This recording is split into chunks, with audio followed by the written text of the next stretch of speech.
Welcome to Ferment Radio, a podcast series on bacterial and social fermentation. Fermentation can incite social actions, spark creativity, and bring surprising new tastes to our lives. My name is Aga Pokrivka, and I invite you to join us in a conversation on living interconnectivities, from macro to micro, from societal to cellular, and from global to personal.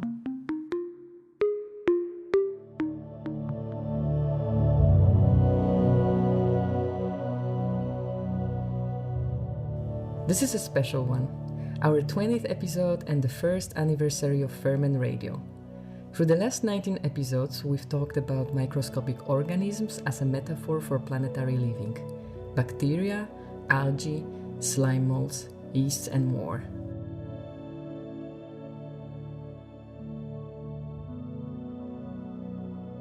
While most people might be familiar with time-lapse videos of growing plants and flowers, there are also impressive short clips of mushrooms developing. We can see how the fruiting body gets taller, how the cap enlarges, and how the skirt-like ring dramatically pops.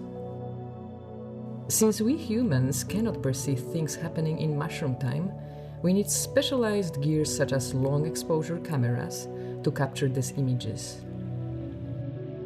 But what would happen if we had superpowers to listen to them? What kind of sounds would we hear? Do mushrooms make music? These are the questions I wanted to ask Tosca Terán, an interdisciplinary ecofeminist human holobiont whose work is located at the intersection of sound art, ecology, and craft. As part of the duo Nanotopia, Tosca takes biodata from non-human organisms and translates it into music. Among these organisms, she also works with mushrooms and their root system known as mycelium. But first, let's go back to the basics. I've learned pretty recently what is mycelium, I have to say. So maybe you could tell us what is actually mycelium and what caught your attention in it? The way I generally describe it to people that I think makes it easier to really visualize is saying, it's the root-like structure of a mushroom. When you see the fruiting body, it's just not this strange little thing that's come out of decaying leaves and things like that, that there's more to it than that. Like there's this whole interconnected network under that came together to fruit perhaps in that one location. So it's the vegetative part of a fungus or bacterial colony. And it consists of branching thread-like hyphae, and they interconnect and they spread out. They can be very tiny and they can be incredibly, massively huge. As far as my interest goes, I guess in working with it, or I like to say collaborating with it, but of course there's arguments around that, was this interconnectedness, but also I was growing a lot of gourmet mushrooms or cultivating them to eat. I never really started thinking about working with them as an art material until around 2011. I started looking at different materials that I could work with. And it really happened after the Fukushima disaster, because I've been a metalsmith for so many years and working with metals, which the extraction from the earth is not great at all. And I've done a lot of recycling and upcycling, but still it's not great. But in line with the Fukushima disaster, I really studied Japanese alloys and working with particular metals or metal combinations from like really old Japanese techniques. And when this happened, I was watching the news. It was super early morning. So I was seeing Japan just getting covered by the tsunami, like going underwater. And I really thought that with everything else that was happening, I just felt even more tied to these techniques that I'd learned in Japanese alloys. But then I really started thinking about that impact and how I might be able to find another material that has less of an impact, but I could still really use with my hands. I probably saw an advertisement or there was something in the news about a covative design. And they were really starting to look at working with mycelium and different substrates like flax, kenaf, and hemp as a means to replace styrofoam. I started looking at my gourmet mushrooms differently at that point. Like maybe I won't eat them or let them fruit. Maybe I'll just break up this substrate and see what I can do with it. And it was really, I think before I started taking the substrate apart and trying to form it into different shapes is when I had some electrodes and a little device. And I thought I'd hook that up. Like, what if I place these electrodes onto the mycelium? I wonder if anything will happen. And my partner was totally skeptical, and saying like, there's no way, nothing's going to happen. Like, what do you think's going to happen? I'm like, well, why not? It's alive. So the module I work with, I could hook up to my iPad and have it run through like a different type of synthesizer, things like that. And I had this little handheld microscope that has little LEDs on it and UV LEDs. And I turned the UV LED on. We turned off the lights. I was in the kitchen and I hit it with these UV lights, and suddenly music started playing out of the synthesizer.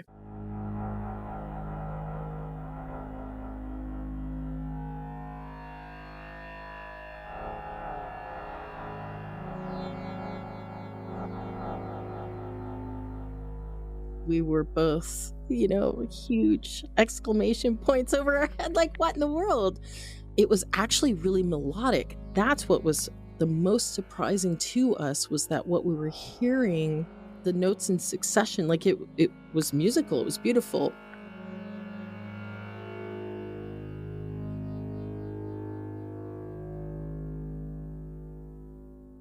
I'm like, oh my God, I have to record this. This is amazing. So when I would touch the mycelium, lightly, and didn't have to be hard or anything like that, these changes would occur in the music. And so that was really profound moment, turning off the UV, because, I'm like, oh, it's not a good thing to be hitting it with these UV lights. I kind of say, as it maybe becomes more comfortable or settles down, then it starts really becoming active. There are different times of the day it seems to be more active and things like that, or more musically happening, or definitely depending on who might approach it. But at any rate, that's when I thought, this is it. Like, I've just got to really dive into this and see if I can find out what's going on here, or do different mushrooms sound differently, or different things. And wow, I love it, this moment when you described this this discovery. I felt it had to be totally magical. Wow. Yeah, and I just wanted to share this moment with people, and I started the Midnight Mushroom Music. So I just started sharing all these files on SoundCloud. Generally what it was all about was fungi. But at the same time, I was also learning about slime molds, and in particular, Physarum polycephalum, and for mapping it or thinking of it as like perhaps the alien collaborator or something, you could work with that's alive and put into these different scenarios and see what it does. Just let it do its own thing. Slime mold for sure is going to do its own thing no matter what you think you're trying to make it do, right? It's not going to do what you want it to do. Even if you put that oat flake right in front of it, it will go around the oat flake to another oat flake. So what I would do for the slime mold, like to be able to place an electrode into there. And something else I would do is I would just put like a Eurorack patch cable directly in. So an audio kind of device that it might climb over or grow on. I would have to allow the slime mold to cultivate into a particular, like, really thick mass. So I'm not potentially picking up some kind of micro fluctuations in the conductivity of the agar. And yeah, so slime mold wasn't what I expected. At least the Physarum polycephalum was more like a tonal cluster, which I guess makes sense in a way when you think about how they kind of move around, and this many-headed slime and how they come together and then branch out and then come back together. The sounds that were coming from them was very much like how they move, like their movement. So it was sending out kind of these tonal clusters. You could hear the sound almost ramping up, and then sending out, it was like a ping, and then slowing back down and then coming back up. So in a way, a very slowed down beat. I've worked with a lot of slime mold since, so that was around 2016 or so. And I've definitely cultivated and lots of slime mold, and also in the wild. And it's the same kind of response I've picked up.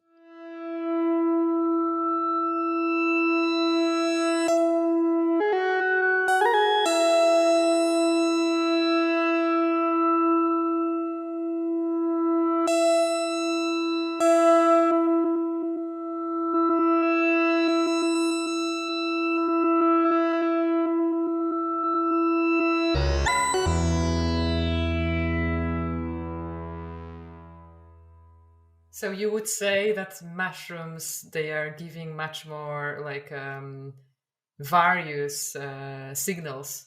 A lot more signaling or more variance. There are times when, like, I hooked up the slime mold and then I would hook up the mycelium together. And that happened, at least with the slime mold and the mycelium once, because at that time I was not aware Physarum wants to eat the fungi. And while I always clean the electrodes, just because I'm concerned with contaminants and things like that happening, because sometimes I'll be recording over a day or two, I had cleaned these electrodes, but quite obviously not well enough, considering that it had been sitting in a batch of slime mold, and that did get on the fungi. So the very next day, the mycelium mass had a ring of slime mold around it, and it still didn't really register with me what was going on, that this is not good. But the mycelium sounded entirely different at this point.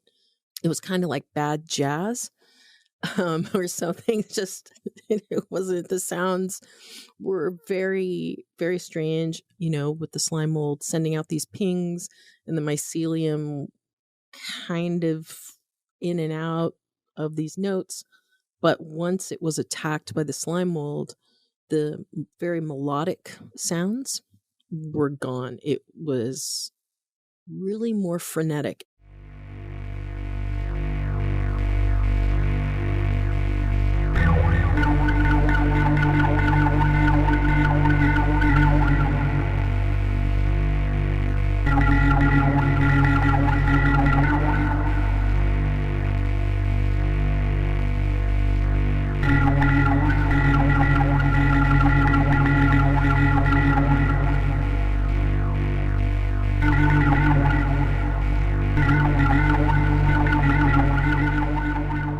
Of course, I change, maybe the synthesizer voice or things like that I'm using. But when I'm doing things like this, I definitely keep all the parameters the same, so I can really get more of a sense if there's some kind of change happening or patterns happening, because I felt terrible about that incident. But I've also hooked up moss and lichen at the same time with mushrooms, and generally that sounds really beautiful. And so it's almost like, if you want to say, the non-humans are working together definitely in that instance, and whatever symbiosis that they might normally have, just, it sounds beautiful. Wow. And so I imagine that when you hook the electrodes, you need to hook them into something which is which is not liquid. It has to be something which is like I don't know, more body-like. Yeah, like it has more of a body, but there's all kinds of different electrodes that you can work with. I've worked with like TENS snap electrodes, or just like a snap electrode. And you might put a biomedical pad on that has a gel and things like that. And that works really well, I'd say, for sticking something to a tree.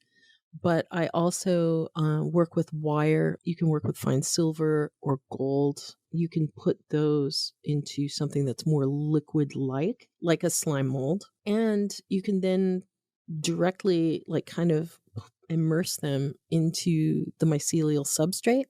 I also work with some clips. They're a miniature duck bill or duck beak kind of clip. But even with like a yeast, if you can build up a thick enough mat or kind of get a clump happening, I've stuck things in soil, but there's so many things going on in the soil. I haven't done it in any wet soil. It's generally fairly dry, but the myceliums definitely, I have hooked them up, but generally I'm working with something that's fairly fresh and alive.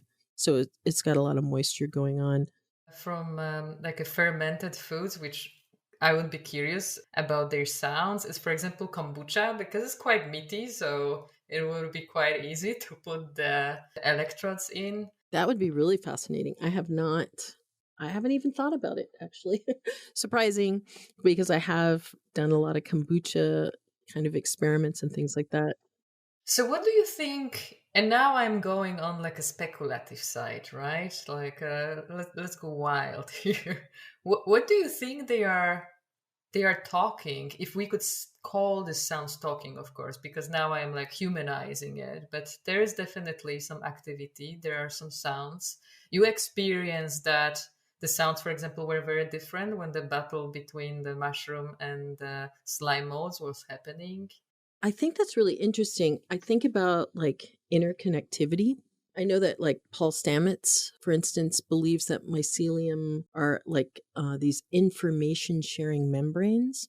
So I think if it's trying to tell us something, it's that we need to just be more in tune with our environment, which with the pandemic and everything over the past year and now, that's for sure. So I think about that.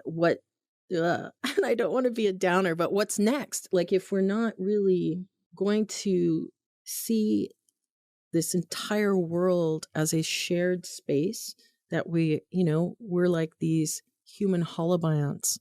How do we work with all the other symbionts and non-humans?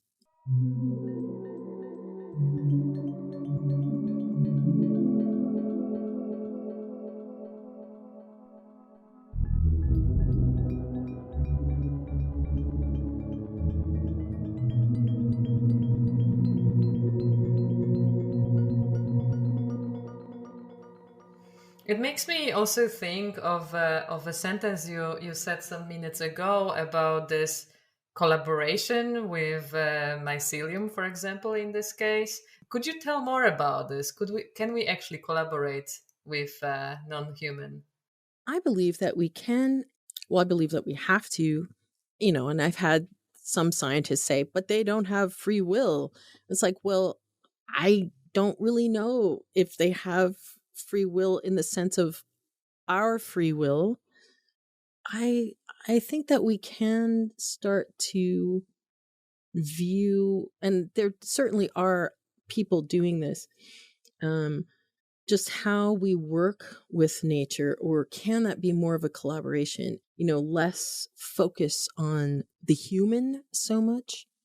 So we get caught. I guess I'm saying that because I see that we all always, myself too, like we get caught up in this whole thing of how can we move away from just entirely thinking of ourselves and what we need and things like that, and looking at it more broadly with more empathy, I suppose. But that too is difficult. I can really get into a loop here about that because, my work in general is becoming, and I think too, for so many people over the pandemic, we're going more digital. And then that has its huge impact as well. What you've been talking before, how did you discover that actually you can make a sonification of mycelium? I've heard many of your like sets, but I couldn't imagine how you actually do it, which was quite interesting to hear, like, behind the scenes. So do you actually touch the biomaterial you work with when you create sounds with it?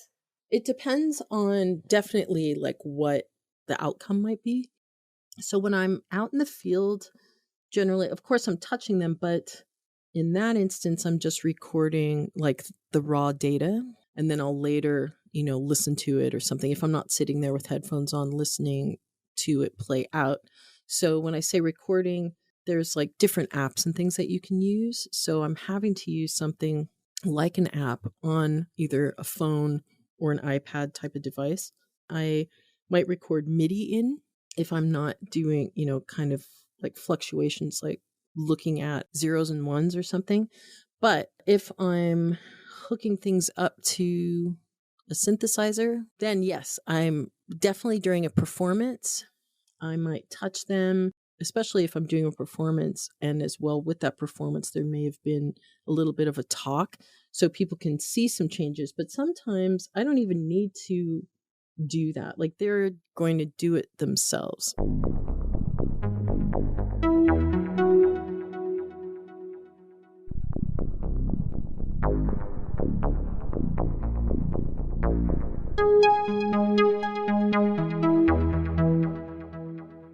It might get very quiet, so I can point out on the synthesizer, like this voice right here, this is the mycelium. And then these other things would be me, or, usually I'm just adding maybe reverb or delay just to give it maybe a bigger kind of hall effect type of sound. Yeah, I touch them. For sure, I touch them. Maybe not the slime mold, though. But and that's only because you can get it on all kinds of things, and then you have slime mold that might be transferred over. Where with the mycelium, it's okay to touch it. In an installation, I've had it covered. Usually I have to have them covered to make the gallery feel comfortable, because that's something interesting too. I think though that's kind of changing and loosening up a bit as people gain more of an understanding. You say, well, I'm working with fungi, and people tend to really freak out a little bit. Like, am I going to get sick? Am I going to have an allergic reaction? Is it going to create mold everywhere? And always the main issue is people contaminating it, is the humans coming in and getting contaminants all over this mycelium.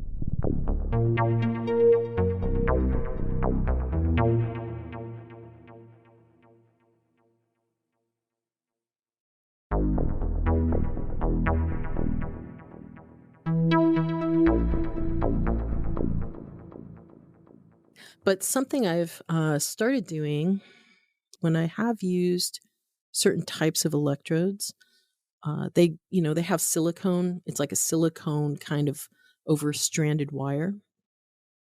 And the mycelium, especially if it's oyster mushrooms, grows over that. Like they've completely grown over and kind of engulfed these electrodes, and then they start fruiting up out of the electrodes. So I don't pull the electrodes out anymore. I let them stay in that situation. So you are collecting right now the data, let's say, out of this. Wow, so it's really long process.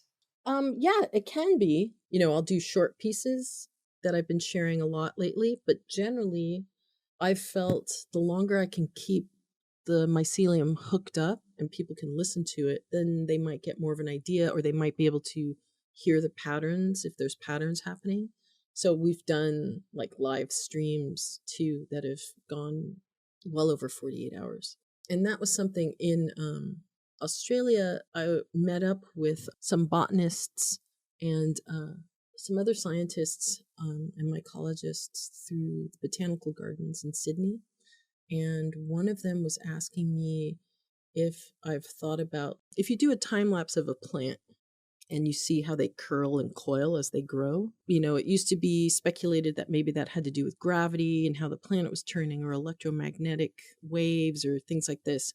So he was curious if you might hear that. Fungi, as far as I know, is not growing like that.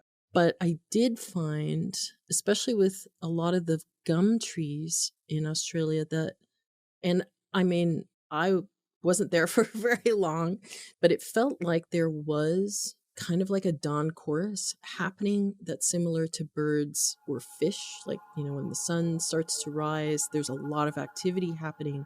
And that you could hear that the patterns would change from throughout the day and then into the night, and then in the morning activity started happening quite a bit.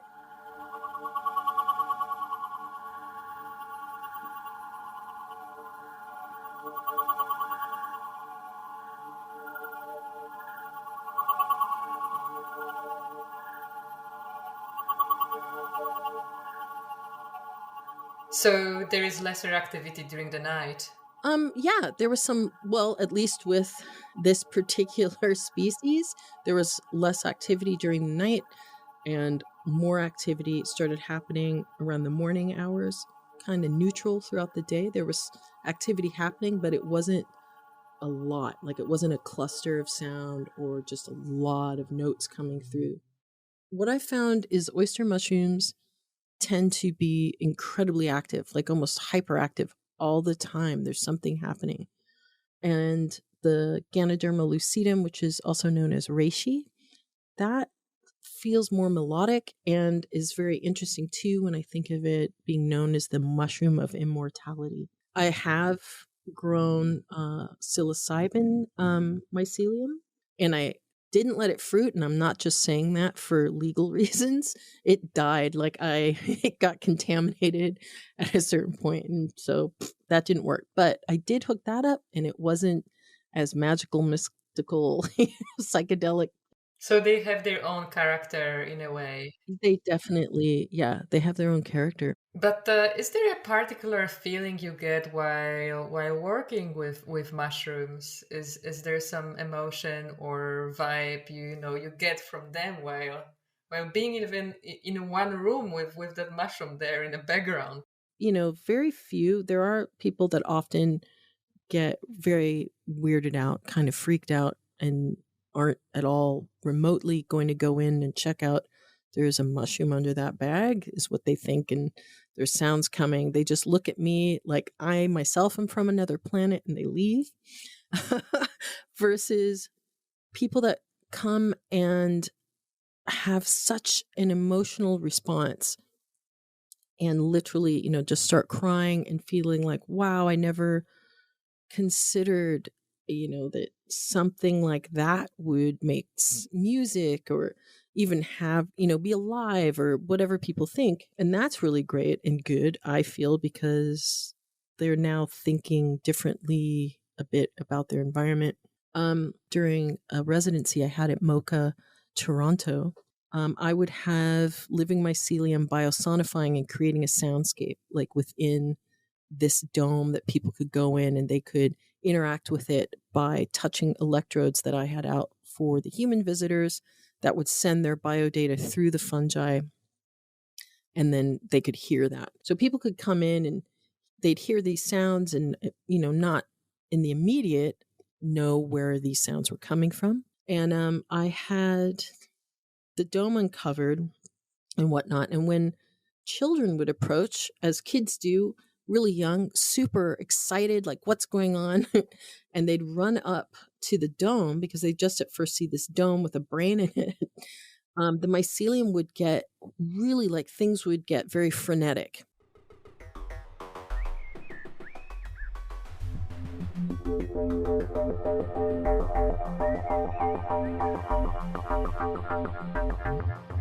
And that was interesting to me because how is it seeing that? How is it sensing that? How is there a difference? Does it pick up on the vibration? For instance, I'm thinking maybe now it's vibration when the child would run up to it, because it wouldn't react that way if an adult walked up to it.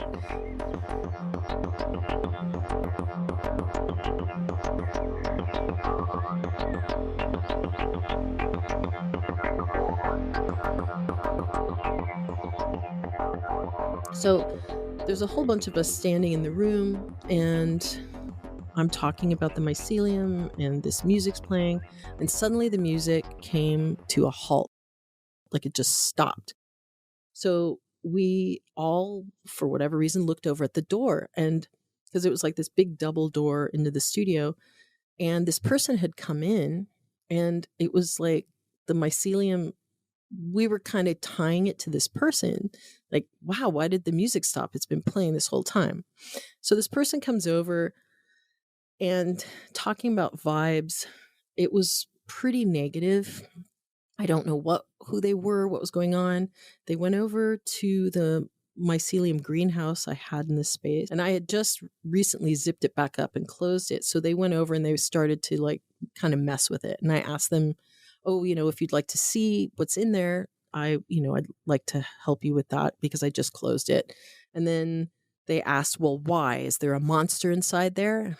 Like, I kind of laughed nervously. I'm like, no. But the whole room, like everybody, there were at least a dozen people in there with me. We're all like silent, like, what is going on? And then I think this person finally picked up on, I think I'm freaking everybody out, and they left. The moment they left the door, the music started again, and people like myself too, I wasn't anywhere near the synthesizer. I wasn't near the mushroom.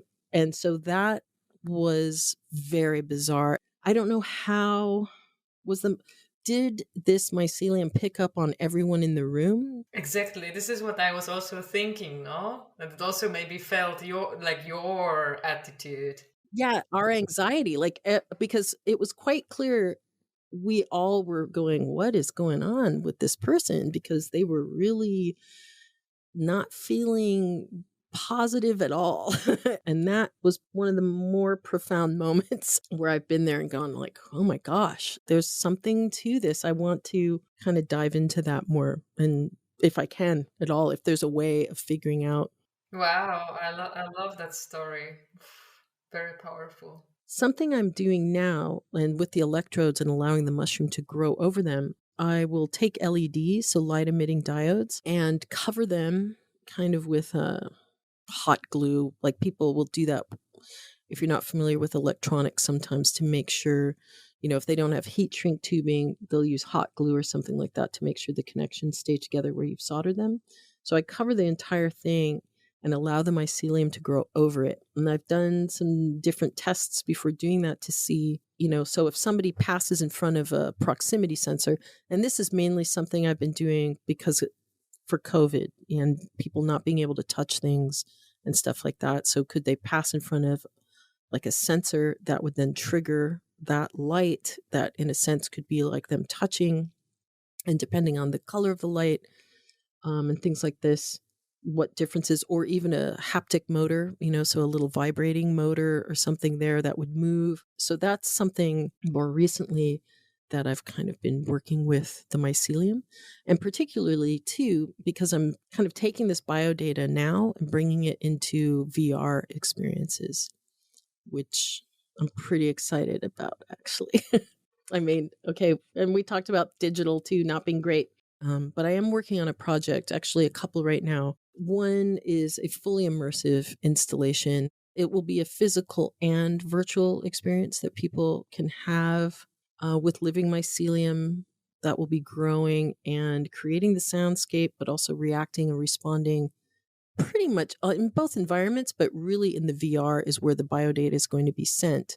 So people will be able to see in different ways that we're working with visuals in the VR, their impact, like going into this environment and when they touch different things, and just even walking through, and how the great mycelium entity is interpreting their space in their place. So will it be a symbiotic relationship or like dysbiotic? And with that, we're working with like microorganisms and things. So it's depicting kind of the holobiont of the human. I've been really interested too in what we leave and what we take with us, like in a microbial sense and microbiome.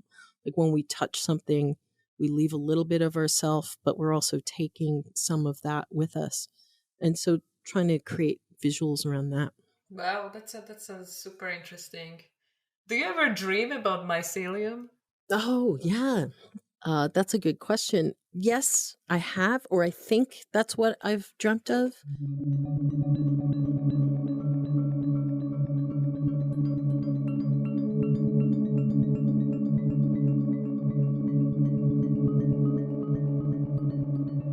I should say that's really part of the concept that I had for this VR experience, that symbiosis, dysbiosis, is being able to, how can I show these things? Or how can I really, I'd have to say a lot of my work has come from my dreams, and being a lucid dreamer, and then later being told or learning that I have a sleep paralysis, or that's allegedly, I guess, what it is, where I will have incredibly lucid dreams and be fully aware that I'm laying in bed. And that is very strange.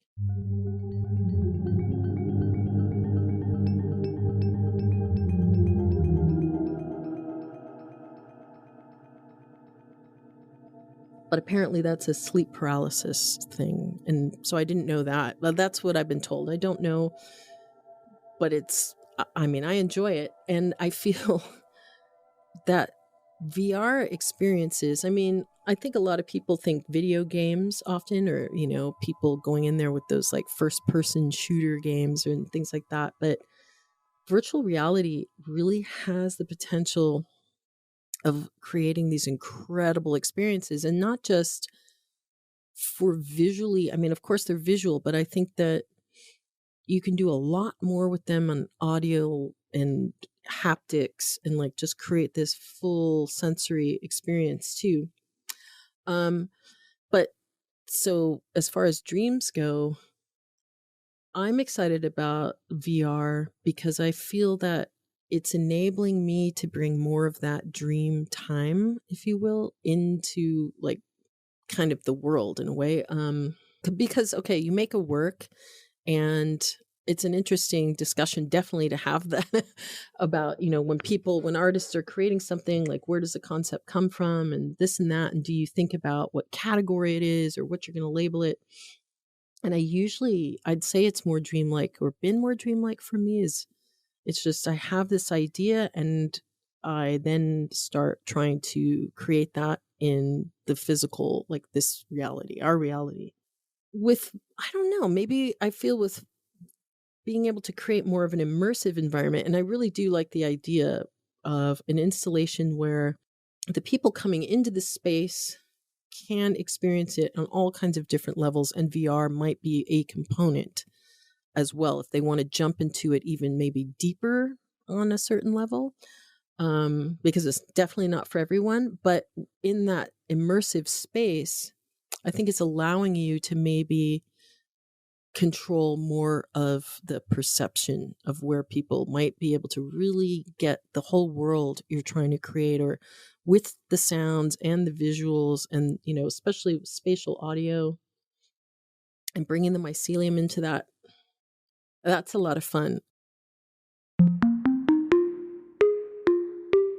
Following our conversation, Tosca was enticed to plug some wires into a SCOBY and get a biosonification of kombucha. If you are all wondering how it sounds, you can check it out on Ferment Radio's Instagram profile. It's a special treat for our first anniversary edition. If you would like to know more about the show, listen to this episode again, or find previous episodes, please go to fermentradio.com.